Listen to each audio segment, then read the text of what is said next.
Este es el primer podcast que estamos grabando aquí desde el corazón de la montaña, desde el taller de Enzo Bonsai en La Calera. ¿Tú desde dónde estás conectado, Pablo? Cuéntanos. Bien, buenas tardes, hola, buen día, perdón. Estoy en la Armenia, estoy en el eje cafetero, en la vía LD, en la que va al aeropuerto. Estoy aquí viviendo con mi esposa. Estoy aquí en un condominio que se llama Sierra Morena, aquí en Armenia, 25 grados todo el año. Nunca he visto que cambie el clima. Contento, ya en diciembre va a ser 6 años que estoy aquí en Colombia. He podido echar raíces afectivas fundamentalmente y profesionales, y bueno, muy contento y con muchas ganas de seguir haciendo cosas y encarando proyectos nuevos como este. Por eso te quiero agradecer la invitación. Muchas gracias, Pablo.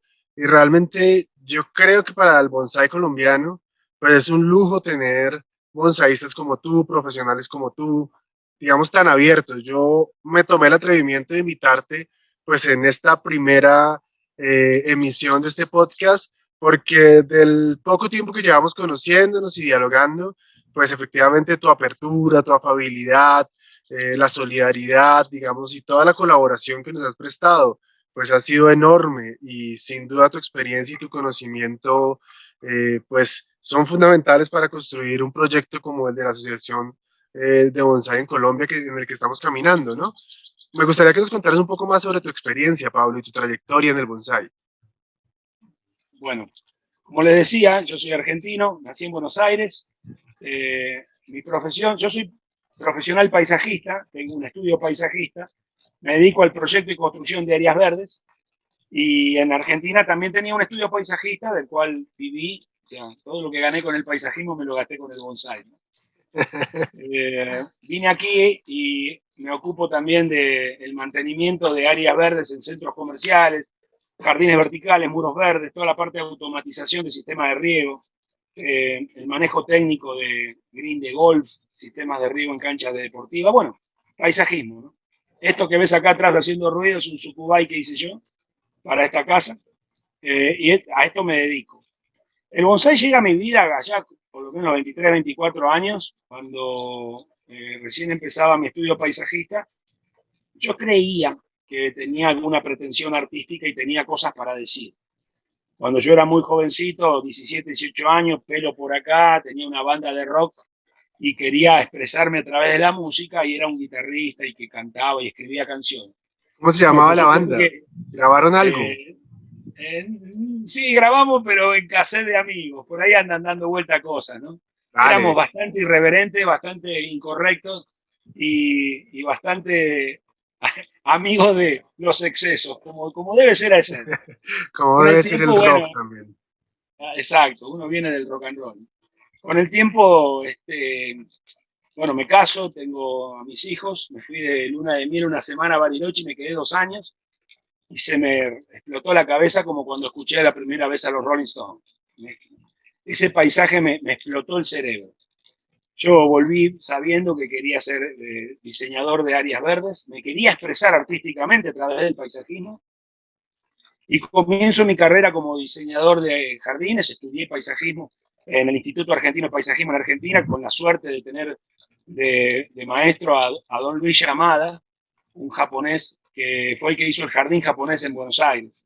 Yo tuve la enorme fortuna de que me haya elegido como su asistente, para su auxiliar paisajista en la construcción de varias obras de él, entre ellos un cementerio de 7 hectáreas, y a partir de ahí me di cuenta que de 7 hectáreas para abajo me le animaba a cualquier cosa.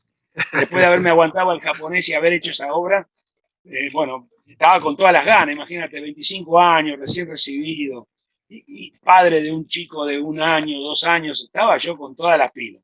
Y dije, bueno, acá encontré el reemplazo al rock and roll, me voy a expresar a través del paisajismo. Y yo decía, bueno, que vengan las obras. Pero claro, hay que comer, hay que pagar los pañales. Venía una señora, me pedía un enanito de jardín y yo sabía que tenía que hacer. O sea, no era lo que yo quería hacer, sino lo que me pedían. Entonces, como que sentí que, digo, bueno, tal vez con el paisajismo no va a ser la cosa, pero ya voy a encontrar con qué expresarme. Mientras tanto, seguiré tocando en los ratos libres, bueno. Y eso hacía, ¿no? Y en ese Pablo, momento, Sí, te escucho, Disculpa, te sí. interrumpo. ¿Por qué crees que no llegaste o fue un asunto de tu trayectoria o un asunto del campo del paisajismo que no te dejó desarrollar completamente esa expresión artística que querías? No, no, es mucho más terrenal. Yo tenía que facturar, trabajaba por mi cuenta y tenía que llegar a fin de mes y pagar las cuentas, todo hacía lo que me pedían. Dale. Y me pedían cosas que no me gustaban y los tenía que hacer. Y qué sé yo, te pongo un ejemplo, llegaba a una casa y me decía, mirá, heredé el terreno este de mi abuela y quiero hacerme un jardín acá, pero ese limonero lo plantó mi abuela y quedaba espantoso en el lugar donde estaba. Y yo Ujú. tenía dos opciones, intentar convencerla de sacarlo o decirle lo que quería escuchar y trabajar alrededor del árbol. Y terminábamos trabajando con un árbol espantosamente colocado, pero yo tenía que comer, tenía que facturar, tenía que vivir. Me di cuenta que era mi... Es como lo que pasa cuando uno mira el glamour de los futbolistas. Para ellos Ajá. es un trabajo y para nosotros le metemos la pasión, los amores, la bandera, la patria, mezclamos todo. Yo creí que el paisajismo era como una diversión en donde yo me iban a pagar para hacer lo que yo quisiera. Una Ajá. cosa de pelado, que tenés 25 años y crees que el mundo está para que te atienda, ¿viste? Eh, Y en y después me general, cuando tú preguntan, estudiabas paisajismo, por ejemplo, ¿qué tantas personas crees que te entendían en ese deseo de que el paisajismo fuera arte o fuera una expresión artística y no algo netamente comercial, pues? pero a ver, amigo, yo estudiaba, ¿no? Tenía un profesor que me daba tecnología, reconocimiento de especies, y yo estaba fascinado porque como tengo buena memoria, recordaba de memoria, me habrás visto que repito de memoria nombres científicos porque me gusta. Ajá. Pero después tenía que pagar la cuota del instituto, tenía que pagarme la carrera, tenía que trabajar y hacer lo que sea. Y venía un señor y me decía, che, hay que cortar el pasto ese, perdón, acá en Colombia, podar el prado. Sí, vamos a donde sea. O sea, hago lo que sea, paseo perro, te hago un asado, lo que sea. Yo tenía que trabajar, hermano. Todos tuvimos 24 Claro, años y necesidad de facturar.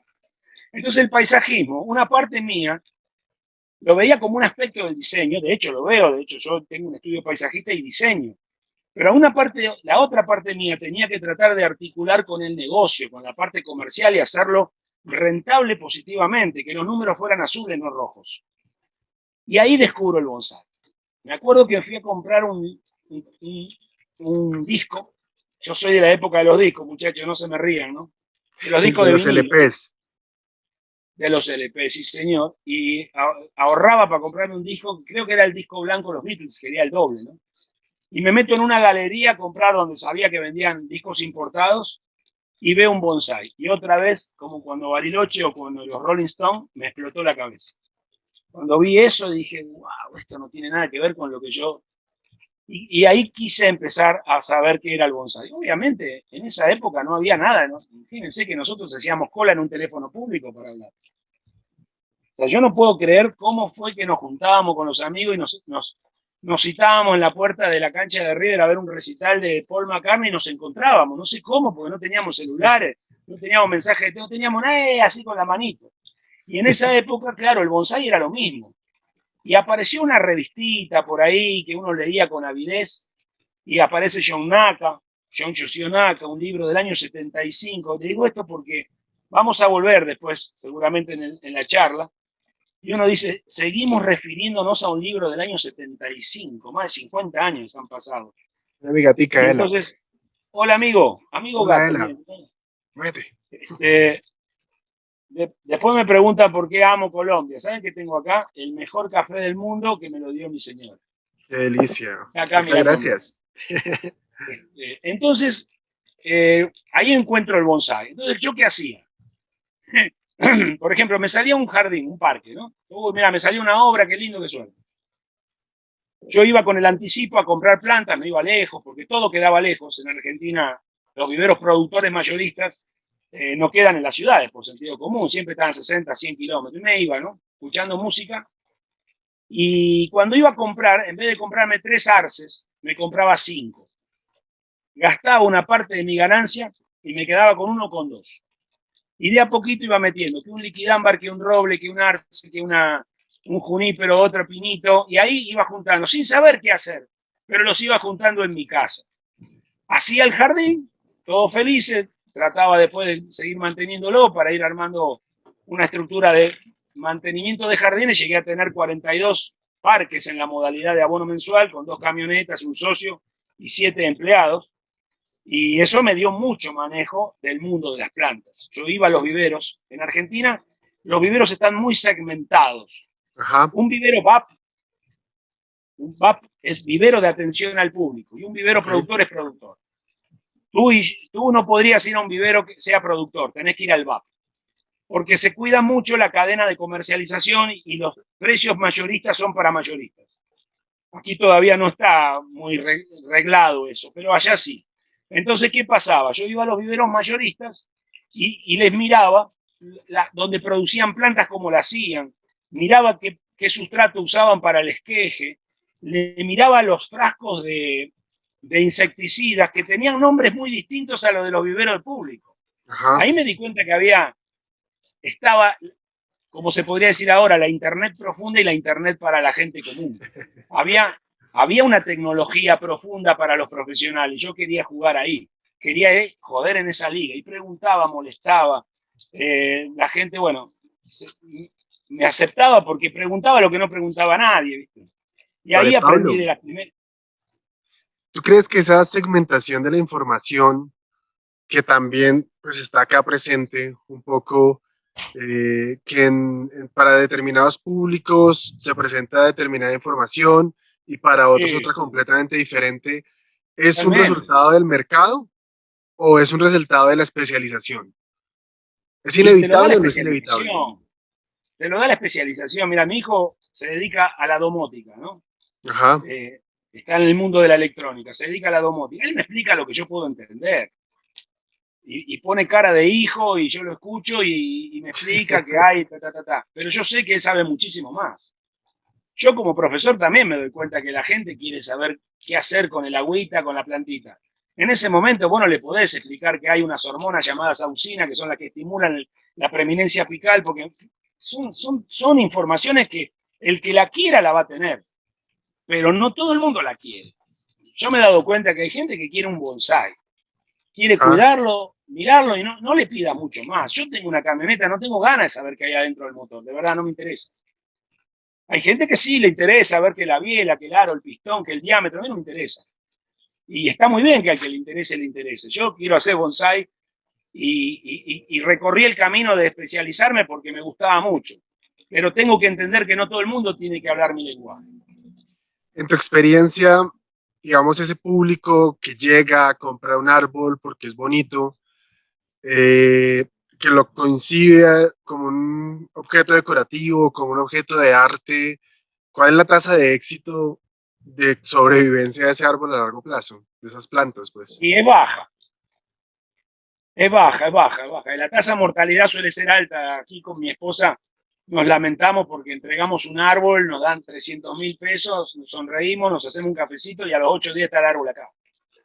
No, porque la chica, y ahí te das cuenta cómo la chica, y se lo dieron a regar a la chica, a la empleada doméstica, que encima de Claro. todo lo que tiene que trabajar, no entiende nada. Entonces ahí te das cuenta que también el bonsái, y desde un lugar no está tan mal, porque eso también nos paga las cuentas, ¿no? Vamos a decir la verdad. Yo siempre le digo a quien me quiera oír que el hobby tiene que financiar el hobby. Seguro. O sea, Cuando el yo hobby te contaba, te coge la mitad de la vida, pues es claro, entonces vos decís, indispensable sí, a menos que seas muy una rico, pero gestión muy rico, financiera, pues. no, no me importa el dinero y pago sin mirar la cuenta bancaria, debe haber de esa gente. Yo nunca no consigo esos tipos, ¿no? Esos clientes. Pero los debe haber, tipos que se gastan 15, 20 mil dólares en bonsai, como se gastan 15, 20 mil dólares en una Harley Davidson. Y está bien, cada uno hace lo que quiere con su dinero. Pero me parece que estábamos como salteando etapas. Claro, Quería retomar porque te acordás que tenía continúa. guardado un montón de arbolitos en casa, que tenía Sí, una sí, especie sí, de vivero. sí. Y yo iba juntando data y veía cómo trabajaban los profesionales y decía, esto no tiene nada que ver con lo que leí de John Naka. No porque Naka no supiera, porque Naka escribió un libro como japonés traducido a Occidente, no importa el idioma, pero los occidentales miramos distinto. Los occidentales medimos todo. A todo le ponemos una medida.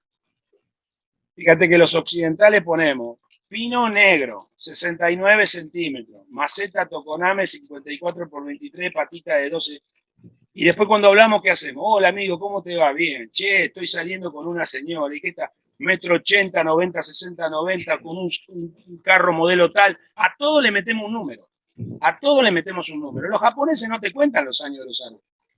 Y el gran problema de los que hacemos exposiciones es que el 90% de la gente te pregunta, ¿cuántos años tiene? Y esa pregunta invita a la mentira. Invita a estafar. Entonces te encontrás gente que te dice, no, un árbol de 100 años. Si acá hace 100 años ni siquiera había colombianos prácticamente. ¿Entiendes? O sea, nadie te puede decir a ciencia cierta que ese árbol tiene 100 años. Y si lo tuviera, amigo, no hace 100 años que es un bonsái. Capaz que el bonsái hace 1 año y medio que es bonsái. Un día le preguntan a Saburo Kato, ¿no? Estaba trabajando en el Congreso Mundial en Berlín. Y le pregunta, maestro, ¿cuántos años tiene ese árbol? Y el tipo se miró el reloj y dijo, media hora. Desde que yo lo empecé a trabajar. Claro, le agradezco a los que lo cultivaron, pero no era un bonsái, era un árbol que estaba esperando tratamiento bonsái. Y ahí te empezás a dar cuenta que los japoneses no le dan pelota a eso. Porque obviamente, entre vos y yo, la variable tiempo le va a dar un carácter al material. Pero no es la condición. Mirá, Veranera de 60 años. Y a mí no me dice nada el número 60. Porque miro y digo, pero no le hicieron un carajo en 60 años. A mí me parece un poco también curioso eso, porque es explorar un poco el imaginario que tienen los occidentales del bonsái, que tienen nuestra cultura sobre el bonsái, porque que te pregunten, eso también nos pasa a todos los que comercializamos árboles, bonsái, cuántos años tiene el árbol, denota un poco que sí, primero hay un conocimiento de que el bonsái implica tiempo, implica madurez, implica vejez, y de cierta forma eso implica la representación de un proceso y de algo natural viejo. Pero a mí lo que me llama la atención es que nosotros particularmente no valoramos la vejez.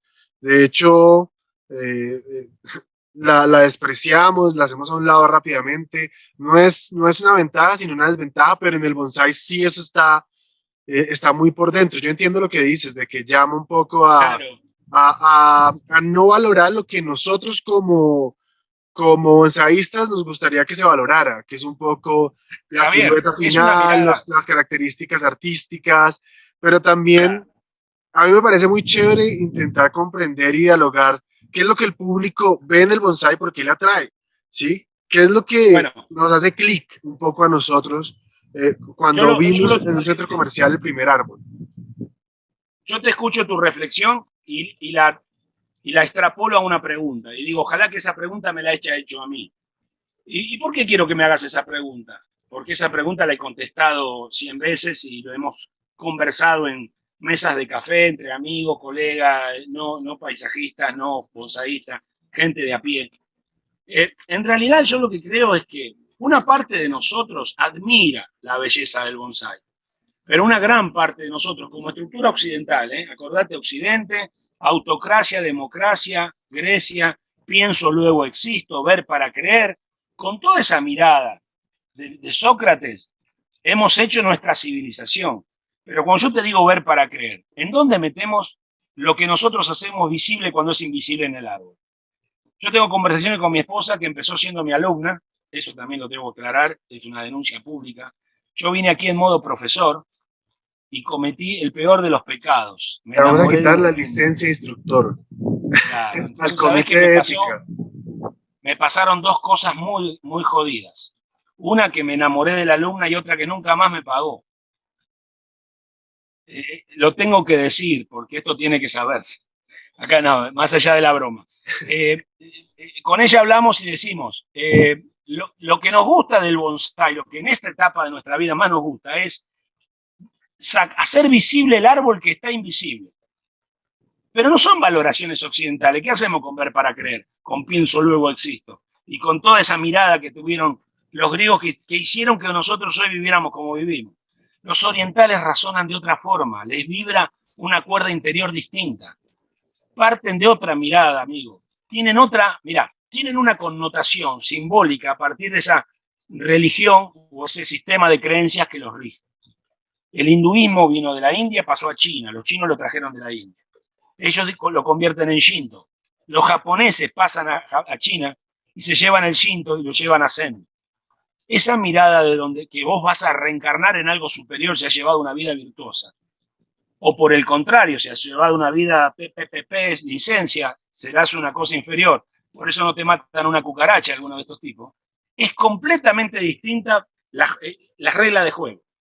Y en ese estatus, los árboles están por encima del hombre. Por eso tener un bonsái en una casa era más que tener un árbol. Ahí moraban los dioses de la buena aventura, de la salud, los dioses protectores. Nosotros no tenemos nada que ver con esa mirada.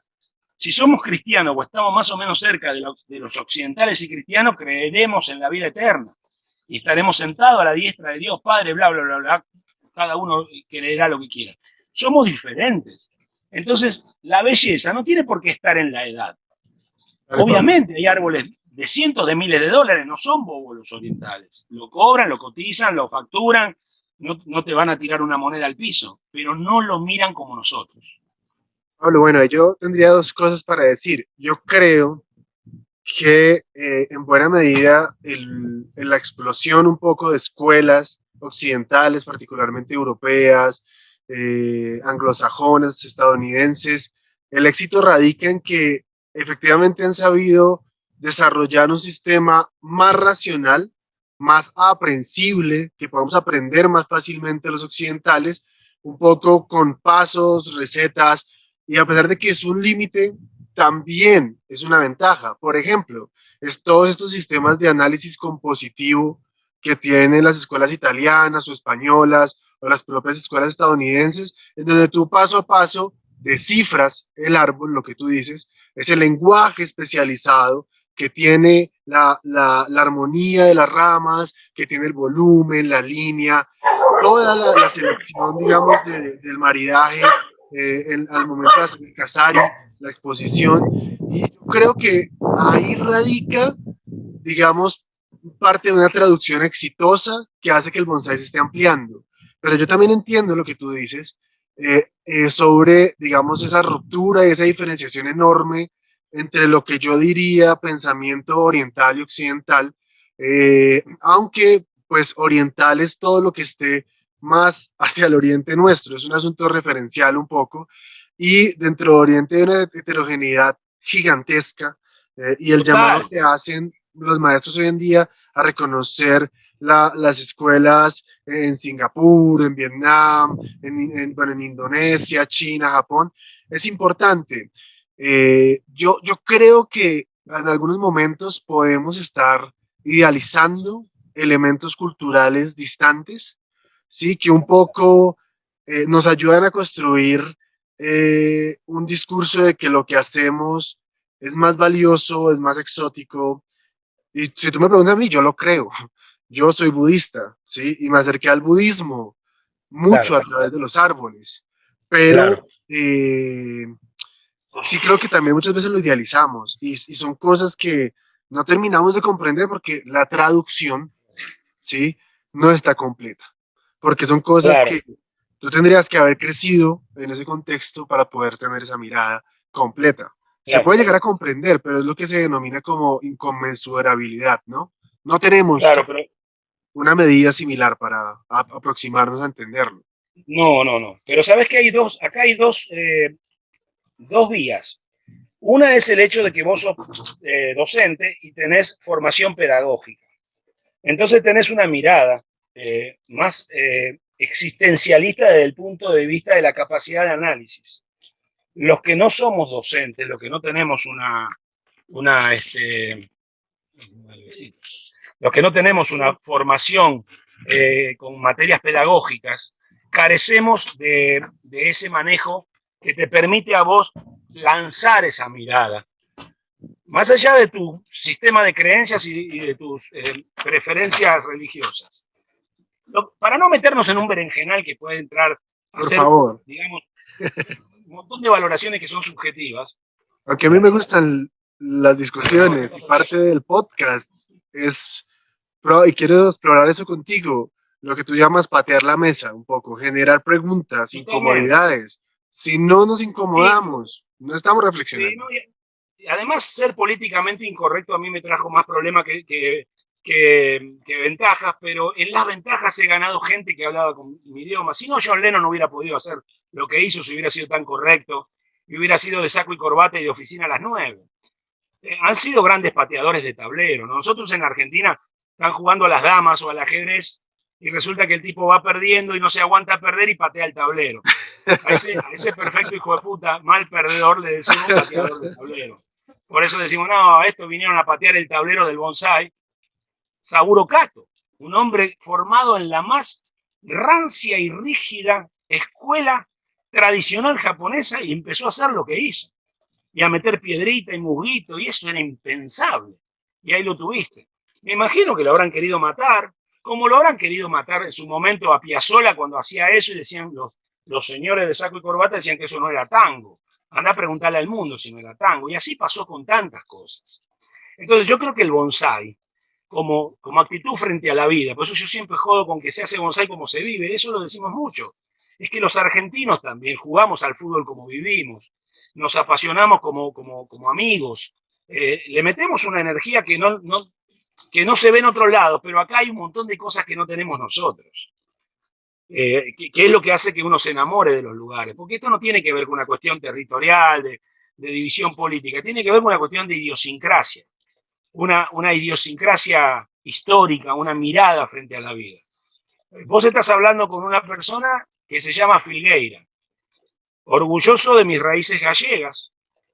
Todos nosotros provenimos de una inmigración en barcos. Si vos mirás mi apellido y mirás los apellidos argentinos y les mirás las caras, te das cuenta que hay mucho europeo que vino con 2 guerras a sufrir todo lo que supone que fue aquello. Los japoneses escribieron lo que escribieron, los alemanes tradujeron. Del japonés al alemán, del inglés al alemán, del español al inglés. Y así nos fueron llegando a nosotros las informaciones de una actividad que está conectada muy simbólicamente en Oriente y que supone y significa otra cosa. Yo he visto bonsai en India, por ejemplo, y vos no podés creer que en India haya bonsai. Uno cree que el bonsai empieza y termina en Japón, Karate Kid, Kimura y se acabó. Y el bonsai es una expresión mundial, por eso estamos jodiendo vos y yo acá, y esto está pasando en todo el mundo. Recién referías a la escuela europea. Yo tengo una gran admiración por el maestro Salvatore Liporace y hay unos excelentes, grandes maestros en Europa. Y vos fíjate que no es casualidad que son italianos. ¿De dónde nace el Italian Design? ¿Dónde nace una Ferrari? ¿Dónde nace un Lamborghini? En Italia. No es casualidad. ¿Se entiende lo que voy? Fíjate que no hay tan buenos bonsai en Alemania, porque los alemanes son de más precisión. Las cosas de Alemania funcionan a la perfección, pero la mirada de belleza está en Italia. Es la Los cuna autos bonitos son la cuna del italianos. Renacimiento y la cuna del capitalismo, ¿no? Por eso, ponelo como quieras, pero está planteado en esos términos. Los españoles trabajadores incansables están hoy marcando la agenda del bonsai europeo a punta de trabajar a morir. Yo me saco el sombrero por el trabajo que están haciendo los españoles, que han tenido que sufrir la influencia de Mistral Bonsai trayéndole arbolitos por millones, inundando el Corte Inglés y tantos negocios hipermercados con arbolitos que no tienen nada que ver con su mirada, hasta que descubren el olivo. Y ellos con la conexión con el olivo es milenaria. ¿Sí? Y ahí descubren que es un árbol que se deja trabajar, que para bolas, que si lo podás funciona, que si lo metés en una matera, y los mejores olivos vienen de por ahí. Entonces el bonsai se te mete por las venas, y yo digo, ¿dónde estará el árbol colombiano por excelencia que nos va a hacer que el japonés, pues yo vi un japonés mirando un olivo, claro, nunca vieron un olivo los japoneses, en esa isla no hay, y se fascinaban, no les mueve la aguja un pino, porque están hasta acá de pino. Se fascinaron con lo que se fascinaron. Yo cuando llego a Colombia y empiezo a tomar café, digo, uy, me cagaron durante 40, 50 años. Yo tomaba café en Brasil. A mí me Yo no pasó sé lo cómo no mismo tengo con una... la carne, cuando fuimos al Cono Sur. Lo que ¿Viste? comíamos, ¿Viste? ¿qué estábamos comiendo? Pero ¿Cómo son llegué niveles de yo? calidad diferentes. Claro. ¿Cómo llegué yo a esta edad sin haberme muerto antes comiendo esa vaca? Bueno, así nos pasó a nosotros. Y así les pasó a estos bonsaístas europeos de acuerdo a los países. Por eso no es casualidad que sale Salvatore Liporace, Giacomo Papalardo, Enrico Sabini, y me estoy olvidando, Andrea Merigioli, Mauro Stenberger. Es un italiano de pura cepa con ese apellido rarísimo que tiene, parece sueco, suizo, pero es más italiano que los espaguetis. Mira cómo trabaja. Entonces, cuando uno mira eso y decís, evidentemente, bueno, cuando llegó el fútbol a Argentina, me imagino que habrán llegado unos ingleses a jugar al puerto, que venían a buscar carne, y los criollos lo miraban jugar a la pelota y se prendieron ahí, mirá cómo terminó. Le habrá pasado a los brasileños igual. El fútbol viene de un lugar, lo apropiamos otros y lo hemos llevado a donde se pudo. Con el bonsai nos va a pasar lo mismo, más tarde o más temprano. No será esta generación mía, serán ustedes o serán los que vos formes, pero el bonsai en Colombia va a explotar porque están dadas todas las condiciones acá. Parame cuando quieras, lo que pasa es que voy conectando una Dale, impresión dale, con está otra y perfecto, lo quiero compartir. está perfecto. A mí me, digamos, he tenido la oportunidad en Brasil, en Ecuador, y sobre todo por el estudio en la web, aunque no es lo mismo, de tener un poco lo que se denomina como realización estética o experiencia estética. Cuando tú ves una obra de arte y te transmite tanto en tantos niveles que te puedes quedar contemplándola y sintiendo lo que te quiere transmitir, entendiendo. Mucho tiempo, ¿sí? A mí me ha pasado con árboles, efectivamente. Pero me gustaría preguntar si tú crees que ya estamos cerca a ese nivel estético tan elevado en el contexto colombiano y latinoamericano. No, no, no, para nada. No. ¿Por qué? Estamos en la primaria, terminamos el kinder. Ya podemos ir al baño solo, podemos caminar de A a B, pero no nos pueden abrir la puerta porque si salimos a la calle nos puede matar un carro. Y estamos empezando a dominar las 4 operaciones matemáticas fundamentales. Estamos aprendiendo a sumar, restar, a multiplicar y a dividir. No presumamos de otra cosa, muchachos. No le pongamos a James más condiciones que las que tiene. Pero tenemos que ser más autocríticos. El colombiano, yo supongo que la culpa de lo que pasa en Colombia la tiene García Márquez, ¿no? Con esa forma de contar historias que le ha hecho creer a la gente que eso pasa. En Colombia están todos. El colombiano es muy trabajador, es sensible. Tiene un premio que es vivir en este trópico que sin ser el Caribe es maravilloso. Árboles los que quieras. Falta armar con esos ingredientes la receta. Nos pasa en Argentina también. Yo me enorgullezco de decir que formo parte de la generación que salió al campo a buscar llamadores. Porque somos una gran pampa, con una ciudad de Buenos Aires de 10 millones de habitantes donde no hay un palito. Sin embargo, estamos haciendo árboles gracias a la inquietud de bonaerenses que se fueron a vivir al interior del país y han descubierto los árboles. Por supuesto que los primeros terminaron en la leña, porque se habrán muerto como se le mueren los árboles a los grandes maestros japoneses. Nadie muestra los patios traseros de los japoneses, hay montañas de árboles muertos. Uno cuenta los goles que si yo tengo que hacer un video y soy un goleador, muestro los goles que hice, no el video de los goles que no hice. Uno muestra las jugadas ganadas, no las perdidas. Y todos tenemos que ir camino a eso. Pero ¿cómo hacemos? Como España, por ejemplo, aprendiendo con el árbol básico y después encontrando el que es. Colombia es muy Dale. grande. El Te clima de entiendo Colombia hace que perfectamente. haya regiones muy cambiantes. ¿Cómo? No, yo te entiendo muy bien, Pablo, y yo creo que, digamos, lo que dices sobre tal vez la forma de ser mayoritaria, aunque ese tipo de generalizaciones a mí me cuestan un poco, pero las entiendo. Eh, si uno vive en un contexto de carencias, ¿sí? En un contexto de Pero no me mucha hagas que lo diga yo. exclusión, ¿sí? De No me mucha hagas que lo exclusión. diga yo. Espera. No, Sí, sí. no estoy, digamos, inferiorizando, sino estoy Claro. intentando explicar, comprender un poco.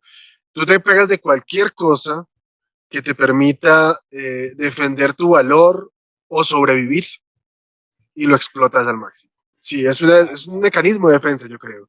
Y por eso Perdóname, a mí que me te quiero irrita agregar mucho, algo que, claro, te pero hay quiero mucho agregar algo. hablador, demasiado hablador, pero yo intento es más comprender al hablador que ponerlo en la palestra pública y apedrearlo. No sabés, Javier, cómo te comprendo y cómo entiendo eso porque lo empecé a entender hace poco. Cuando encontré un sitio en Facebook que se llama el 5-0. Ajá. Ahí eso me explicó todo. Es tanta la necesidad de administrar algo exitoso que aunque sea en blanco y negro, lo tenemos que seguir contando. ¿Tú has visto las ¿Sí? noticias colombianas? Lleva 6 años acá. Total. Es una crónica roja completa. Y Total. digamos, no es para excusar elementos de la idiosincrasia horribles, como eso, el cómo voy yo y el oportunismo, pero sí es para entenderlo, porque eso surge de algún lado, eso no es que seamos innatamente malos, corruptos, No, no, mentirosos, no, no, es que no, hay una no, no, no. explicación histórica un No, poco. Y ahora, mirá, dale. no, no, no, te escucho, te escucho. Y ahora, yo entiendo lo que tú dices sobre la calidad del bonsai, yo estoy convencido de eso, y justamente lo que queremos hacer es un trabajo no a 10 años, no a 20 años, es un trabajo a 80 años, a 100 años, ¿sí? Si es que No todavía hay sé, pero planeta. eso tampoco nos está... Nosotros no somos quienes para decir cuánto tiempo yo tengo que abrir la boca y cuánto tiempo me tendré. Será cuando tenga que ser, pero te quiero Exacto. agregar algo que para mí es muy importante decirlo. Los colombianos son lo que vos quieras, pero tienen una frase que ni se dan cuenta que la dicen, que creo que no, nunca se han dedicado, son 3 palabras, hágale bien pueda. El colombiano es hágale bien pueda. Para mí, si lo tengo que resumir, y si sos inteligente me vas a entender, toda la vida me dieron una mano. Todo, mirá ustedes acá abriéndome el juego a mí, hágale bien pueda, don Pablo. Ustedes son muy cálidos, supremamente cálidos. Debe estar cansado de que los tumben, pero son muy cálidos. Cada uno muestra el costado que quiere. Yo los considero a los colombianos muy cálidos. Lo que pasa es que lo que nos está pasando, amigo, que como divulgadores, como responsables de un bonsai de difusión, yo cobro por hablar, yo cobro por dar cursos, me dedico a esto, gano un dinero, la pongo en la cuenta, ¿no? No crean que yo vengo a predicar el evangelio porque nací, no, yo trabajo de esto Ojalá no y me lo digo cobres con a mí, por orgullo, favor. Me hubieras pero entienden a avisado qué antes, voy. tenía que pagarte, por favor. No, pero más allá de eso, amigo, lo Dale, que te dale, quiero estoy decir es que me molestando. dedico a difundir. Entonces, en la difusión, a veces hay que decirlo políticamente incorrecto. No todo el mundo quiere escuchar lo que digo. Y no todo el mundo, y después me escriben en el privado, che, yo pienso como vos, pero si lo digo me trae problemas. Es el gran problema de esta doble vara en Latinoamérica. ¿Qué quiero contarte de alguna forma? Quiero contarte que se puede hacer bonsai, pero nunca a mi sistema. No existe mi sistema. Hagamos un esfuerzo por decir, como hicieron los japoneses cuando perdieron la guerra. Como ellos son budistas y no hay odio al enemigo, dijeron, bueno, evidentemente los que nos ganaron sabían cosas que nosotros no sabíamos. Tenían una tecnología que nosotros no teníamos. Nos creímos que con el samurái y el kamikaze íbamos a ganar y no ganamos. Nos ganaron. Bueno, ¿qué tenemos que hacer? Aprendamos de ellos. ¿Y qué hicieron? Llenaron Japón de señores de saco y corbata y maletín, de empresarios. Miralo cómo están ahora los japoneses, marcando la agenda industrial del mundo. Tenemos que aprender de los que saben y dejarnos de joder con mi estilo, mi sistema, porque no existe mi sistema. El mundo le debe al rock and roll, que es el género más generoso, la guitarra eléctrica, la batería, el bajo y el amplificador. Todos los estilos musicales que usan eso se lo deben al rock and roll. ¿Y qué tenemos que hacer? Copiar los 4 tonos que hacen la base esa. Tenemos que aprender las 7 cosas que vengo jodiendo que hay que hacer. Yo sé que aburre lo que digo, porque la gente quiere escuchar el secreto. Vienen con el cuadernito y la lapicera creyendo que yo les voy a decir el secreto de la montaña. No, no existe eso, Javier. No existe. El bonsai es tarea. Es darle 10 horas por día, como hace Nairo Quintana. Si es una bicicleta, son 2 ruedas. Es muy fácil lo que hace, pero andá a hacerlo. Andá a dejar la vida en la jugada como hacen ellos. Esos son los que hacen la diferencia. Creo que también ahí, un poco volviendo a lo de antes, sobre la capacidad de comprar bonsáis y de tenerlos como objeto de lujo, de prestigio, o simplemente porque nos transmite algo, así no sepamos muy Es bien qué es. aspiracional, es aspiracional. Tener un árbol de $7.000 es un Claro, sueño para muchos. yo creo que la comparación con el ciclismo es interesante, ¿sí? Están los que lo hacen y saben qué cantidad de trabajo tiene tener un árbol maduro, saludable y estéticamente bonito, y están los que desde el otro lado del televisor viendo a Nairo le dicen flojo porque se cuelgan en una subida fuera de categoría. Yo creo que Sí, o estamos que Messi todavía no. del otro lado del Sí, televisor, ¿sí? En la claro. mayoría del contexto, pues. Pero Sí, esos opinadores de bonsai, eso me lo dijo un japonés, hay opinadores de bonsai. Hay gente que opina, nunca metió mano en una planta, nunca sufrió que se le muera el árbol soñado. Hermano, yo dejé 1.000 árboles en Argentina. Y cerré la puerta y me vine para acá. Hablame de patadas al pecho. Acá, papá, acá. ¿Y sabés de qué me sirvió? De poder armar esta colección. Y eso me lo enseñó el bonsai. El bonsai te baja el copete, te baja los humos, te baja el ego. Yo soy argentino. Argentino y bonsaísta es una mezcla de mierda, ¿viste? Porque empezamos con, querés que hagamos un campeonato mundial de ego, ganamos primero, segundo, tercero, cuarto, quinto puesto seguro, y después vendrán los demás. Somos una idiosincrasia, una cultura jodida. Vamos por la vida creyendo no que somos, y por eso es que a veces nos va bien, pero la mayoría de las veces no nos va bien, porque le ponemos la cara al noqueador y nos rompe los dientes. Cuando ves cómo están trabajando, mirá cómo están trabajando en Ecuador, en silencio, mirá lo que están haciendo. Mirá el trabajo de Nacho Marín, un fotógrafo, un hombre del arte, que encontró en el bonsái la forma de expresarse. Pero primero fue un técnico. Él dice, hagamos bonsái en serio, bonsái de verdad. Y cuando dice esto se molestan muchos, porque por propiedad transitiva suponen que lo que ellos hacen no es bonsái en serio. Hagan la tarea como hace él. Trabajen a morir 10, 8, 10 horas por día. Para muchos no les está permitido eso. Yo cuando juntaba arbolitos en mi casa soñaba que algún día los iba a hacer. Ese fue el comienzo de mi colección. Nadie tiene dinero al principio. Sigamos desde ahí si quieres, sigamos desde ahí, hasta cómo llegas a vivir del arte. Un poco. Claro, bueno, yo empiezo a hacer bonsái así, casi sin querer, y metiéndome en Argentina, por Buenos Aires, hacia las afueras de Buenos Aires, a 60 kilómetros, hay una colonia que se llama Colonia Urquiza, que es una colonia comprada por el gobierno de Japón, porque ellos programan salidas de gente de Japón cada tanto para bajar la carga poblacional que tienen, ¿no? Todos esos japoneses, que son muchos en mi país, bueno, ahora son todos hijos o nietos de japoneses, ¿no? Esos llegaron por los años 30, 40. Fundaron lo que se llama Colonia Urquiza. Urquiza es el apellido de un prócer, como Santander, y Colonia, bueno, y ahí hay japoneses haciendo plantas. Y ahí conocí un japonés que hacía icho, imatsu, pinos y shingo biloba. El viejito los ponía en latitas de tomate, de semilla que trajo en el barco, en el bolsillo, y tuve la suerte de comprarle varios. Pude comprar. Fue la primera vez que pude comprar plantas en latas de metálica, oxidada, que me cortaban los dedos, ¿no? Me lo cargué en la camioneta, pedí plata prestada y compré. Y pude hacer un bosque de gingos, un bosque muy grande, como de 1,70 m, con 7, 8 árboles, que en esa época, estoy hablando del año 93, y fíjate cómo ya empezaba mi conexión con Colombia. Me invitan a una exposición en el sur del Gran Buenos Aires, por allá por un lugar llamado Temperley. Voy allá y expongo 3 árboles y gano los 3 primeros premios y gano el mejor premio de exposición, que fue el bosque de Gingos. Y ese día, se van a acordar, era 1 de septiembre de 1989. No, de 1993.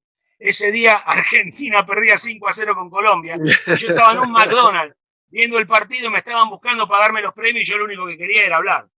Ni que me den premio, me había comido una goleada mortal, por eso no me olvido nunca de eso. Fue el 1 de septiembre del 93. Alguien lo va a chequear y va a ver que tengo razón. Yo me fui de la exposición y después no teníamos celular, nada, y cuando vuelvo, así todo cabizbajo, me dice, che, te están buscando para premiarte. ¿Por qué? Porque ganaste. ¿Qué premio? Este y este. Y ahí me lo empecé a creer esto del bonsái. Ahí te das cuenta que es muy importante para los iniciados y los principiantes las exposiciones y los concursos, porque alientan a seguir. Ayer me escribió un muchacho que me emocionó y me decía, ¿no te imaginas la emoción que sentí cuando me dijeron si yo podía en la próxima charla hablar de lo que hago? El tipo estaba en las nubes. Alguno de ustedes lo habrá invitado, al muchachito este que hace fertilizante, le pido disculpas, no me acuerdo el nombre, y quedó con una emoción por haber sido tenido en cuenta. Entonces a veces somos invisibles hasta que alguien nos pega una palmada en el hombro y dice, bien, pibe, seguí así. Hoy miro los árboles que ganaron y estaban llenos de defectos, pero era lo mejor que me salía, fue la jugada que mejor pude hacer. Y metí el gol con el hombro, pero fue gol. Y fui feliz. Pero ese día la pasé muy mal, acuérdense, 5-0. A mí, sobre lo que acabas de decir, me parece muy interesante porque yo creo que cualquier iniciativa que ayude a visibilizarnos y especialmente unos a otros, ayuda demasiado en un contexto de un bonsái tan pequeñito, tan incipiente, con tantas dificultades. Es que conseguir todo acá es difícil. Las macetas, el alambre es mucho más fácil, pero conseguir Sí, pero hace 10 minutos sustratos, que es fácil. Sí, Hace 10 minutos que es fácil. sí, sí, sí. Hace nada era imposible conseguir alambre. Sí, es un Toda la vida me la asunto, pasé sufriendo por el alambre. es un asunto complejo y nada. A veces yo me inhibo muchas veces de coger el celular y grabarme a mí mismo y decir, mira cómo estoy regando, diseñando, pero hace falta. Hay que dialogar con uno mismo, no creerse el cuento, pero sí divulgar lo que estamos haciendo. Porque si no divulgamos lo que estamos haciendo, es más difícil que esto continúe creciendo, es más difícil que podamos mantenernos. No sé, ¿tú qué opinas de eso en tu carrera? ¿Sí? Porque ya nos acabas de decir, Mirá, esos 3 primeros premios fueron un incentivo enorme. ¿Y cómo siguió eso un poco total. hacia Además, adelante? me la empecé a creer. Me la empecé a Ajá, creer, dije, a la mierda. Entonces eso quiere decir que yo no pude con el paisajismo y me voy a expresar artísticamente a través del bonsai. Y me juré a mí mismo, escuchen esto para lo que hablamos, esto va a ser lo único que no voy a hacer por dinero. He dicho. Y fue lo que más plata me dejó en la vida. O sea que bajemos 5K, el bonsai te hace más humilde, te baja el copete, te pega una cachetada y te vení, huevón, vení, calmate, que ese frente que vos creías que era el frente no es el frente. Dalo vuelta al árbol, ahí está el frente. Entonces, si uno no aprende, si su ikigai, ya lo vamos a tocar el tema, no entra con esto. Y eso es lo mágico del bonsai. A veces me digo, ¿para qué yo me dedico a esto y pierdo tiempo? ¿Por qué no me pongo un kiosco, vendo aguacate, compro y vendo camioneta, que ahí está la plata? Porque a mí no me seducen las camionetas. Me gusta la mía porque me lleva y me trae. Después no me pasa nada. Sí me pasan cosas con el bonsai. Muchachos, es domingo, hace como 2 horas que estamos hablando y no hay ninguna gana de dejar de hablar. Y hay que decirle a la gente, si por ahí esto se escucha en algún lado, que vos y yo no nos vimos nunca nos dimos la mano. Entonces, estas herramientas son maravillosas para conectar almas gemelas, gente que vibra en la misma frecuencia. Porque así se conocieron Ringo Starr con George Harrison, porque más o menos le gustaba la misma onda. Algunos compañeros de colegio y otros parecidos. Y los bonsaístas se juntan. Yo digo que hay una frase en Buenos Aires, Argentina, que dice, Dios los cría y el viento los amontona. claro, claro. Y nos amontona todo para la misma cosa. Para mí es un premio haber conocido gente aquí. Yo siempre, ustedes me han escuchado decir que quiero acercarme a la gente nueva. ¿Pero por qué quiero? Yo a esta altura de mi vida, con mi edad, no me pasa nada con la palmada en el hombro anónima. Yo lo que quiero es inspirar, alentar, ayudar a los tipos que crean que no saben nada, que saben, que ya por lo menos les gusta el bonsai. Mirá, hago una exposición en un centro comercial, caen 30.000 personas. Me enojo cuando entran a preguntar por el precio y por la edad. Y después me pregunto a mí mismo, huevón, si vas a un centro comercial que está inventado para consumir, sos el único que no vende. Es uno el que va a contramano y que quiere hacer heavy metal en una iglesia evangelista. No, el error es de uno que quiere tocar donde no corresponde. Entonces, los ámbitos no son los centros comerciales, aunque yo quiero seguir haciendo exposiciones porque me pagan. Pero son ámbitos que han sido concebidos para la comercialización. Y nosotros somos jodidos para la venta, no nos gusta vender. Ponemos mucho pero, ponemos muchas cuestiones, no nos gusta vender. Un poco eso que dices a mí me recuerda lo que muchos filósofos, incluso analistas de arte señalan como la necesidad de trascender y de dar sentido a la vida, ¿no? Y el bonsai definitivamente lo hace, ¿no? Y cuando tú también enseñas, un poco uno siempre quiere transmitir eso, cómo se transforma la persona a través del bonsai, en la relación con el bonsai. A veces me parece pues extraordinario, pero eso no se comunica en una charla, no se comunica, yo creo que es difícilmente enseñable. Yo creo que si tú enamoras a la persona y ayudas de alguna forma a que se mantenga en la práctica de, eventualmente se llega allí. Pero eso no se puede enseñar. Digamos, el sentido, el propósito, la pasión, eso viene del espíritu. Pero fíjate que vos estás utilizando para reforzar tu concepto valoraciones subjetivas, sentido, propósito, pasión. No se puede, digamos, ¿cómo te puedo decir? Vamos a suponer, déjame exagerar para tener razón, igual no me cuesta mucho exagerar. Vamos a suponer que yo quiera persuadir acerca de mi destreza técnica y empiezo a hablar de tejido meristemático, de auxina, de giberelina, de la química del carbono. Ya, eso está en cualquier libro. Eso está en cualquier libro. Es un semestre de ingeniería agronómica. Ujú. Lo que no se puede contar tan fácil, que es lo que a mí más me cuesta, es cómo son mis sentimientos cuando estoy haciendo bonsai. Si alguien me pudiera meter un cablecito y medirme las endorfinas, yo estoy igual que en un concierto. Ese momento es como estar en un concierto bailando, saltando, porque estás escuchando, no sé, a Queen, como cuando tuve la oportunidad de escucharlo en la cancha de Vélez, en Argentina. ¿A qué quiero ir con esto? El bonsai te conecta con la fibra más íntima interior, porque algo te pasa con la conexión con el árbol. No sé, a mí me pasa que digo, hijo de puta, este árbol mientras yo esté vivo va a estar acá. Este árbol depende de mí. Yo mi primer mensaje, la primer pensamiento cuando abro un ojo es ¿qué hago? ¿Voy al baño o me levanto a regar? El primer pensamiento en mi vida, de todos los días desde que hago bonsai, es con los árboles. Y después de eso ya mi buen humor es genial. Mirá si en vez de pensar en eso, pensar en que me tengo que hacer diálisis o que me tengo que cambiar el brazo ortopédico. Es maravilloso lo que me pasa con el bonsai. Lo que pasa es que no lo puedo compartir si no te gusta el mismo rock and roll que yo. Vos te imaginás que esta conversación en una mesa con tu tía, con mi hermana, ¿qué es esto, boludo? ¿De qué habla? Hay ganas de joder que tiene con los arbolitos, ¿no? O sea, no Es una locura. pretendamos que a todos nos guste el mismo rock and roll, amigo. Claro, y de Esto es para los veras, que somos. y es impresionante un poco como uno se apasiona rápidamente por esto y esto a todos los que hemos comenzado en este camino nos ha pasado. Hay un momento en que tú no paras de ver árboles, formas, especies, no paras de visitar viveros, buscar información de todo, de herramientas, sustratos, macetas, plantones. Se vuelve uno un poco monotemático porque además el campo de conocimiento y la cantidad de información que hay es extraordinario, es enorme. Y uno quiere saber. Entonces, ¿qué le Uh-huh. digo a la gente? Porque después de ustedes tengo que hablar con algunos muchachos que ayer en la reunión virtual me pidieron si por favor le podía aclarar dudas. Y yo me fascino. Mi esposa en este momento está podando al lado mío. Y es genial porque sabe que me gusta esto y sabe que me gusta divulgar. Mira, una vez a Maradona en Oxford le dieron un premio y el premio era de maestro inspirador. Y me fascinó el concepto. Uh-huh. El tipo, si hay alguien al que se le puede criticar más de media vida es a Diego. Sin embargo, inspiró a un montón de gente a que viera la vida desde otro lugar con el apasionamiento. No sé, yo no puedo hacer bonsai sin pasión.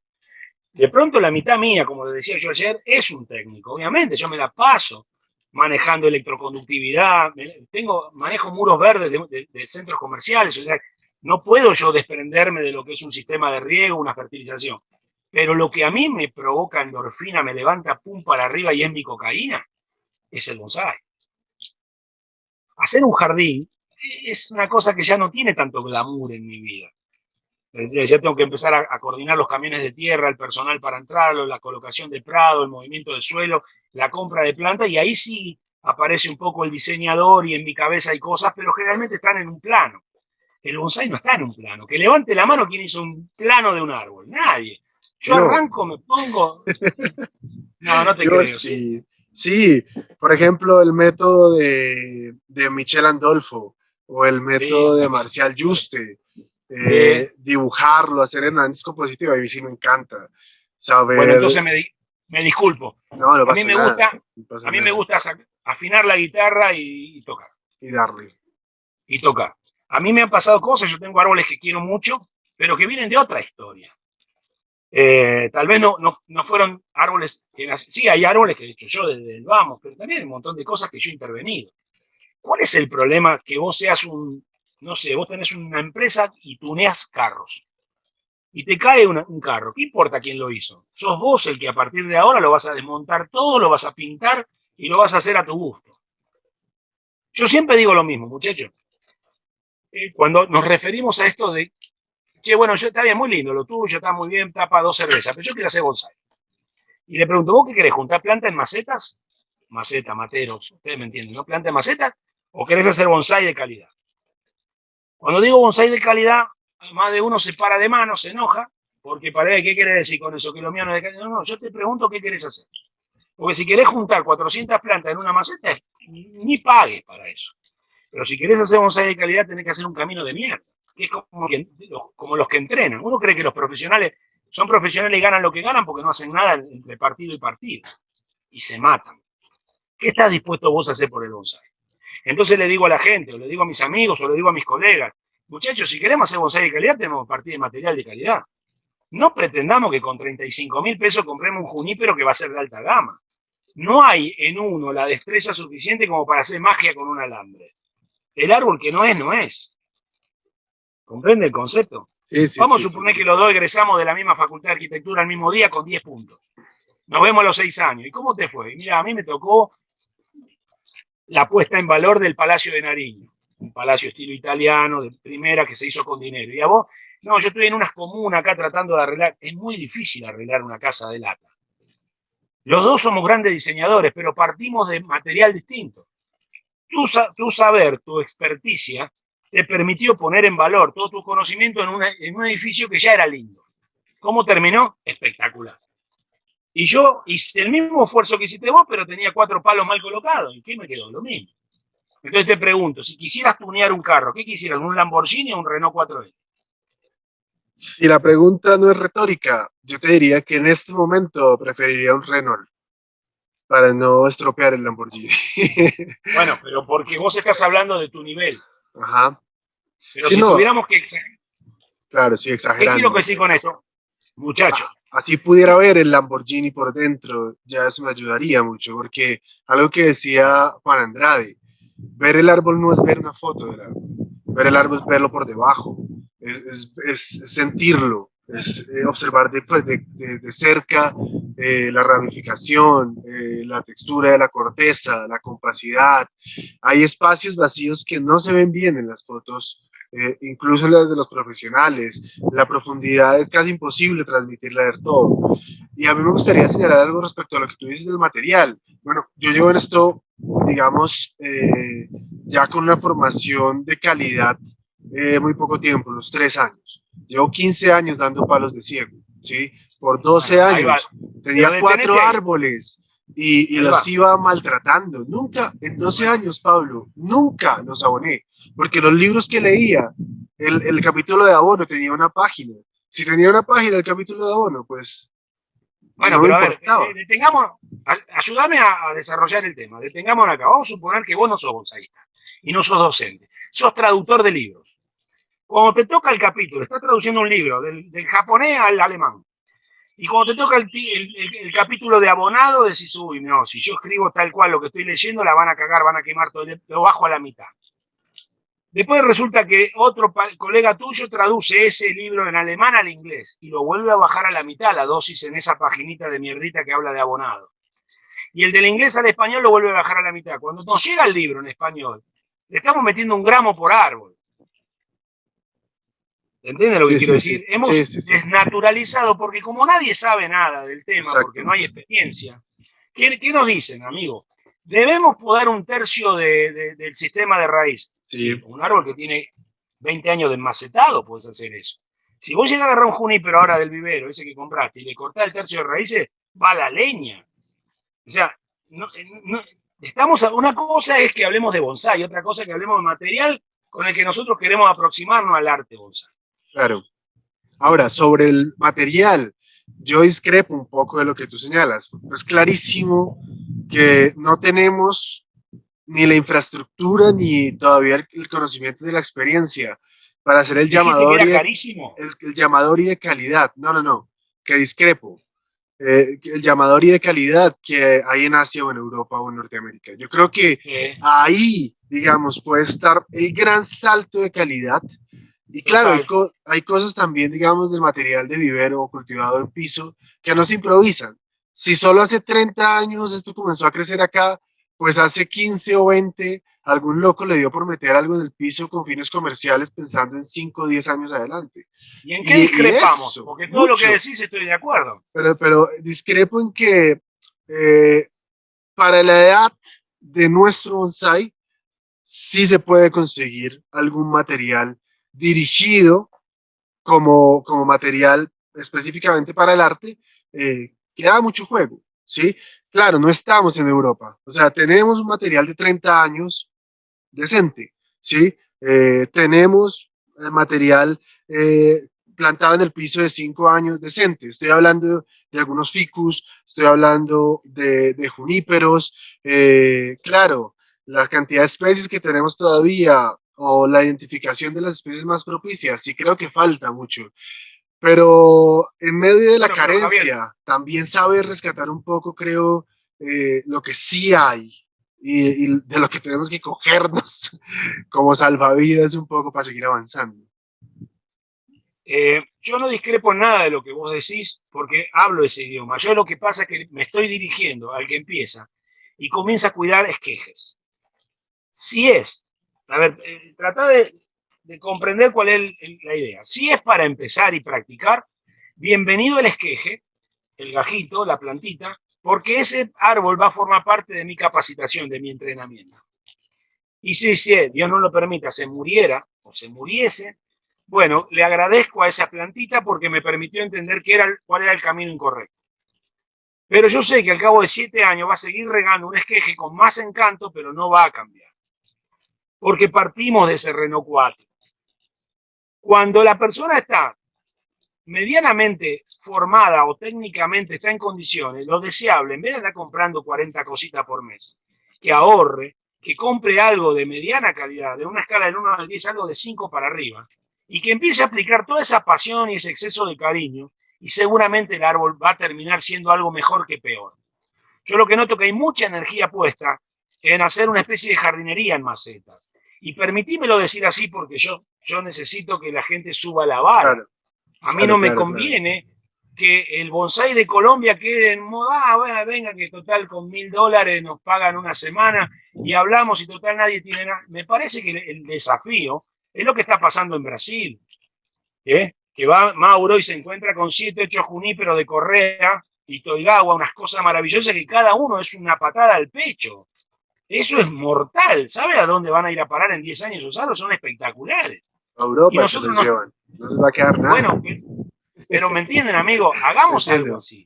Pero mira, Yo no yo sé, también discrepo ahí, porque no creo que sea tanto el material de partida. Aquí me va a ganar unos latigazos, porque a mí me encanta ir por lo viejo y por lo que tenga más carácter de entrada y demás. Pero lo que quiero decir de fondo es que no, yo creo que en nuestro contexto el problema no es tanto el material de partida, sino la baja formación, la baja calidad técnica de los aficionados, la falta de escuela, porque vos puedes tener un junípero de 15 años con un movimiento bueno, una buena masa de follaje y un buen vigor para trabajar, con un sistema radicular trabajado correctamente que te permite hacer un trasplante y una poda de una, pues, y un diseño. Y en manos inexpertas, eso sigue siendo un árbol de jardín para toda la vida, en una maceta, que es lo que pasa el 99.999% de las veces acá. Pero no depende entonces, tanto del material, sino un poco de la formación y la trayectoria, ¿sí? De las bueno, pero personas, ¿sí? si vos le estás hablando a gente que está aprendiendo bonsai Sí, y le decís, aprendan la técnica. Yo vos sabés que soy bastante cansón con el tema de la técnica, sí. pero no presumir de destreza técnica. Aquí se está creando, aquí en la región, se está creando la falsa idea de que porque yo aprendí a alambrar puedo hacer maravilla con cualquier cosa. Ajá. Y partimos de una criptomeria ericoide y queremos hacer una cascada. No, no, hermano, el árbol dice que no. Si no sabemos escuchar el mensaje del árbol, y no me tomé nada ni fumé nada, pero el árbol dice cosas, hermano. Claro que sí.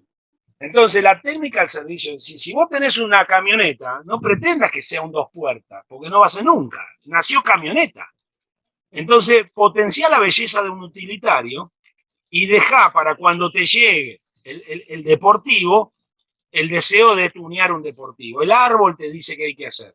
Obviamente, coincido contigo, amigo, que si vos no tenés una base técnica, pero no para presumir, o sea, la gambeta en el fútbol se utiliza para engañar al rival y vencerlo, y no para que la gente aplauda. Las condiciones, tu manejo técnico tiene que estar al servicio del árbol, no de presumir vos.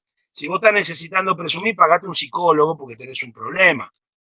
A eso quiero ir. Entonces digo, aprendamos la técnica, mostremos técnica a los que divulgamos, para que la gente tenga herramientas. Enseñémosle a cocinar otras opciones, se puede hacer otro tipo de comida con los mismos ingredientes. Y seguramente en poco tiempo muchos de esos juníperos van a estar mejor que peor. Ya estamos viendo buenos trabajos aquí en Colombia. Yo he visto partir de juníperos de vivero que tal vez estaban muy bien cultivados y estoy viendo árboles con líneas de tronco, con buena profundidad, con espacios, en fin, ya comienzan a pasar cosas. Evidentemente hay un patrón estético que se impone y gracias a la técnica se logra llegar a acercarse. Dale, perfecto. No te Pablo, enojes conmigo. no me enojo. Y si nos No, enojamos, no pasa nada. Después respiramos. no, quiero decir que por ahí tenemos miradas diferentes. Yo creo más en el material. Es más El material interesante. ayuda mucho.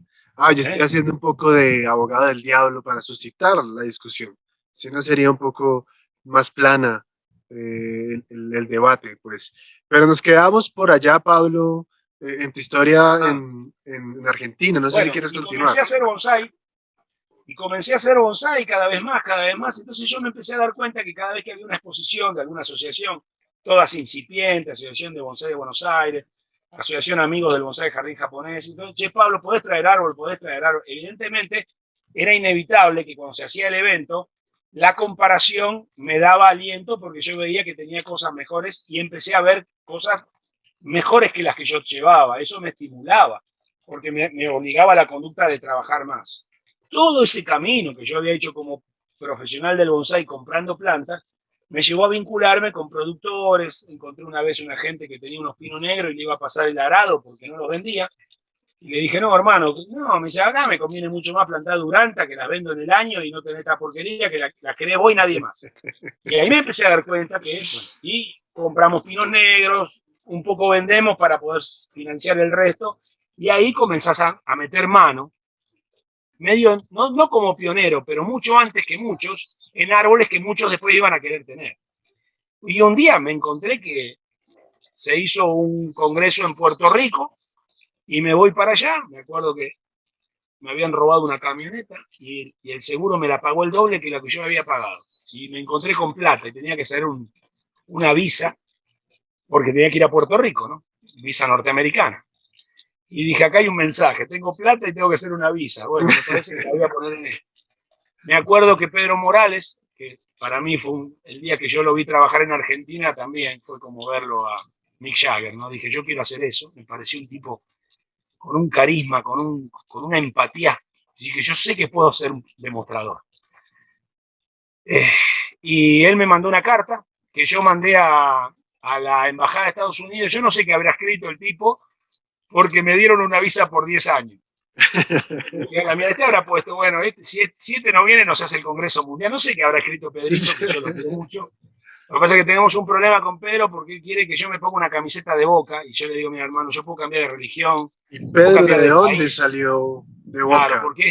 porque no, Pedro tiene un costado jodido, es la parte jodida. Yo puedo cambiar hasta si querés de sexo, pero no voy a cambiar, yo soy de River, entonces le digo, Pedrito, nunca nos vamos a poner de acuerdo. Y bromeamos con eso, pero tengo mucha admiración. Ese es un divulgador de verdad. Ahí tenés un divulgador que hay que... Me saco el sombrero si lo usara, porque es un hombre que ha hecho muchísimo desde una isla, con los recursos que pudo. Yo admiro, ojalá que haya un Pedro Morales por generación. Tengo demasiado cariño por esa persona como persona, ¿no? Y bueno, y fuimos a Puerto Rico. En Puerto Rico me tocó, tuve la suerte de conocer un día antes del evento a Luis Neal de Sudáfrica y me pidió colaborar con él y subió al escenario y dijo que cuando él venía para Puerto Rico fue a visitar a los ancianos porque él es sudafricano, de la tribu de los Sangoma, que se caracterizan por dar buenos consejos y le preguntó a los ancianos qué podía él entregar en Puerto Rico. Y los viejitos estos le dijeron, bueno, juntate con los mejores. Entonces le voy a pedir por favor a Pablo Filgueira si me puede colaborar. Y yo, imagínate, me cagué en las patas, ¿no? Porque ¿sabe quién estaba sentado ahí? Kawasumi Masakuni III, por ejemplo, ¿no? O sea, Marco Inverní, yo tenía unos nervios. Y bueno, y subimos al escenario, conocí una persona maravillosa, lamentablemente malogrado, salió a correr en Sudáfrica y lo atropelló un auto y murió hace unos 6 años, ¿no? Luis Neal. Y fue bárbaro, porque fue una conexión con la gente, con un mundo de bonsai, de verdad, yo estaba fascinado en ese congreso. y ahí tuve la enorme suerte de compartir tiempo de calidad con Germán Arellano, que fue, y me dijo, hermanito, ¿no querés venir a hacer esto a casa? Yo estaba recién divorciado, tenía tiempo, mis hijos grandes, tenía la plata de la camioneta. Le digo, voy donde haga falta. Y vine a Colombia, y así comencé. Después fui a Ecuador y demás. Y un día me di cuenta que estaba dando talleres por todos lados. Entonces, claro, eso repercutió en mi país, y entonces me fui a hacer... Yo he estado dando talleres y seminarios en Ushuaia. Más abajo de eso no hay nada. O sea, después de eso está la Antártida. Y creo que dicen que soy el que hice el taller más austral del mundo hasta ahora, ¿no? Pero bueno, gracias también a gente maravillosa que te va contactando y que te permite divulgar, porque uno se retroalimenta de los alumnos, ¿no? Entonces eso me fue dando a mí la posibilidad de montar un vivero con una escuela de bonsái. Tuve la suerte de formar parte del inicio de Domestic Bonsai de Argentina, que fuimos la primera empresa importadora de bonsái de Oriente. A través de Mistral hicimos una triangulación por Uruguay, y gracias también a gente en Uruguay que tiene Domestic Bonsai, que es una empresa que importa bonsái de China y Japón. Y comencé siendo parte de eso. Bueno, obviamente que eso no continuó en mi vida, pero me fue dando las bases y más puntos de partida para seguir con mi escuela, con mis talleres, demostraciones. Vine aquí a Colombia, mientras no vivía en Colombia me contrataban, iba a Manizales, Pereira, tuve la suerte de conocer a Merciano, Melo, otro gran persona, por lo menos muy cara a mis afectos. Son esas amistades entrañables de las que no te tenés que cuidar la espalda, ¿no? Y cuando uno se pone grande y las amistades de grande no son como las amistades de adolescente. Uno se aguanta a los amigos de la adolescencia aunque sean unos huevones porque son los amigos de la adolescencia. En cambio, ya a esta edad a mí no me entra una bala y solamente estás con gente que valga la pena. Y todos ustedes valen la pena. Y esta gente colombiana a mí, con el hágale bien pueda, me abrió un montón de puertas, me permitió que me conocieran. Y siempre son los árboles los que hablan de vos, ¿no? Por eso que yo siempre que puedo invito acá, estoy lejos de los grandes centros urbanos, pero vivo en un lugar maravilloso, en donde le damos duro a la colección. La pandemia me ayudó mucho a darle mucho más duro, porque estuve muy encerrado, y el bonsái volvió a ser una especie de terapia para poder salir de toda esta energía tan feíta, ¿no? Y por ahí te estoy contando básicamente esta cantidad, estos 40 años más o menos, ¿no? Pablo, muchas gracias de verdad por la apertura. Creo que es muy interesante escucharte, eh, ah, digamos, por la experiencia, por la autoridad que tienes, por la afabilidad. Es fácil hablar contigo, es fácil aprender contigo. Y yo creo que eso es un valor enorme. Y nada, quedo con muchas ganas de organizar algo para ir a trabajar contigo, o que vengan acá. Yo creo que lo que se viene es muy interesante acá en Colombia, sinceramente. A Mira, mí, amigo, ¿te puedo llamar amigo? claro que sí, por favor. Mira, hablándote a vos, me estoy dirigiendo ojalá, a mucha gente que pueda escuchar o ver esto y que esté como iniciándose o se sienta un principiante. La gente de Colombia es muy cálida y es sumamente respetuosa. Por supuesto, estarán los otros, pero la inmensa mayoría es así, o yo lo siento así. Me parece que por una cuestión de idiosincrasia en Colombia hay como un súper respeto al que enseña. Bájenlo de ahí a todos. Bájenlos a todos de ahí. Trátenlos de tú a tú. Son personas, son gente que a lo sumo maneja técnica, no mucho más. Ayer, imagínate que habré escrito como 20 veces, decime Pablo, no maestro. Yo lo acepto con cariño el término, porque veo que hay mucha calidez, pero no somos tan maestros, somos como ustedes, a nosotros nos pasa lo mismo. Invito a todos los que empiecen, que se acerquen a la gente que sabe, pero sin ese temor reverencial de que va a bajar el mensaje. Uno no es bíblico, es una persona que ha tenido la ¿Sabes? enorme suerte de hacer lo que nos gusta, pero bájenlos a los profesores, nadie es tan maravilloso. Yo he tenido la oportunidad de interactuar con Kimura, y para mí era una especie de monstruo sagrado, un tipo común y corriente, me regaló una tijera de 2 euros, tipo común, pero un animal haciendo lo que sabe hacer, monstruo. Pero después una persona que toma vino, que come empanada, ¿te imaginas a Kimura comiendo empanadas? Y bueno, estaba comiendo empanada argentina. No pasa nada, muchachos. El colombiano es demasiado respetuoso. Y tengo miedo que esa distancia lo aleje de querer preguntar más de lo que necesita. Y invito a que todos nos tratemos así. Yo realmente a ti, por ejemplo, creo que casi ni te he escrito maestro, te escribí un par de veces. Y yo soy profesor universitario, he sido profesor en muchas, digamos, diferentes contextos, y siempre me paro en una postura horizontal con las personas que están aprendiendo, porque estamos aprendiendo todos. Y creo que he sido exitoso en hacerlo de esa forma.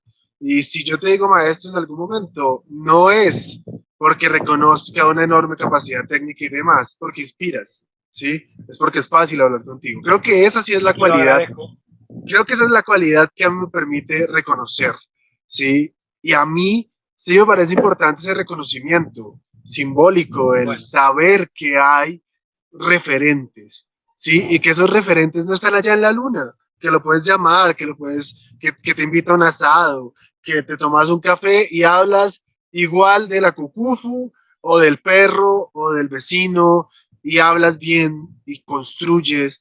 Eso para mí es un poco lo que vale y lo que está de fondo, y por eso me animé a invitarte a ti de primeros en este ejercicio loco de comienzo un poco. Vamos a ver cómo sale, si el viento que está haciendo aquí no nos interfirió mucho el audio y demás, pero es en ese sentido que te llamo maestro, Pablo. y yo lo recibo así y lo agradezco y lo recibo con mucho cariño. Mi comentario apunta a la gente que, Sí, sí. digamos, patina de un glamour, como si mi vida yo no tuviera cuenta en el banco, como si no me quedara sin gasolina. Somos personas que tenemos la enorme suerte de hacer lo que nos gusta y que, bueno, y recibir una retribución económica por nuestros oficios. Pero de verdad, llámenme para lo que quieran, cuando quieran, como quieran. Si puedo, puedo, y si no, le buscaremos el día. Pero Dale. quiero primero agradecerte la enorme generosidad de permitirme hacerme conocer. Necesito divulgar mi tarea, así que te lo agradezco. Segundo, agradezco tu amistad, tu generosidad, la sensación de que uno no se tiene que estar cuidando las espaldas, de que puede hablar sin miedo a cuidado con lo que vamos a decir. El bonsai es para ser feliz, muchachos. Bonsai es para que justamente el primer pensamiento del día sea mejor que peor. Y las comparaciones solamente que sirvan para mejorar, levantar la vara, no para generar envidia ni nada, porque bonsai es eso, amistad, es interactuar así como estás vos. Yo estoy mirando ese camino y digo, ¿a dónde llevará ese caminito? Y eso también me lleva a inspirarme, digo, ¿qué habrá por ahí que se pueda recuperar? ¿No? Y esa es la vida, de eso se trata. Yo quiero pegarme un poco de lo que decías antes y terminar con una invitación, y es a perderle el respeto a este conocimiento que parece tan críptico, para avanzar un poco, y a estos expertos que parecen, digamos, intocables. Estamos comenzando el camino, ¿sí? Incluso personas tan avanzadas en ese camino como Pablo, o Merciano, o muchos otros, es la primera invitación que hacen un poco. El trabajo constante, sistemático, el estudio con maestros, maestros de veras como Pablo, es el único camino real, ¿sí? Trabajar día a Yo creo día que sí. y Sí. llegamos. Ese Porque camino cuanto parece más, duro, pero está pero a la ¿sabes qué vuelta de la pasa, esquina, amigo? algo mejor. Cuanto más sabes, más libre sos y menos dependés de los que quieren. Mirá, desconfía de los que esconden lo que saben, porque en el fondo esa gente tiene miedo que se sepa lo que no sabe. Por eso esconde. Es como el perro que muerde. Muerde porque tiene miedo, no porque tiene miedo. Cuando vos no tenés miedo de contar lo que sabés, a mí me dijo una vez un señor del que yo aprendí, Osvaldo Botones, yo te enseño y después metele 20 años como yo, y me cagó, y dije, ahí está. Después hace la tarea. No hay otra. El Por eso los bonsai conocimiento son no tan caros. disminuye cuando tú lo No, compartes. totalmente. Si tú tienes tan poco que te da miedo revelarlo, pucha, Se nota, qué crisis, se nota. es tremendo, es tremendo. El tiempo y la experiencia son irreemplazables. Eso no se compra. Eso no. Dios quiera cambien estas rutinas de las pandemias y podamos abrir un poco más el juego y las rutas para podernos conocer y darnos un abrazo personalmente. Mi Dale. casa es tu casa. Igual, Que Pablo. Dios te bendiga y bueno, que tengas un excelente recorrido en el mundo del bonsai. Te lo Muchas gracias, mereces. Pablo. Igual para ti. Y bueno, Un saludo para todos los que nos escucharon. Nos despedimos aquí desde el corazón de la montaña, desde el eje cafetero, y hasta la próxima. Gracias, Pablo. Chao, chao.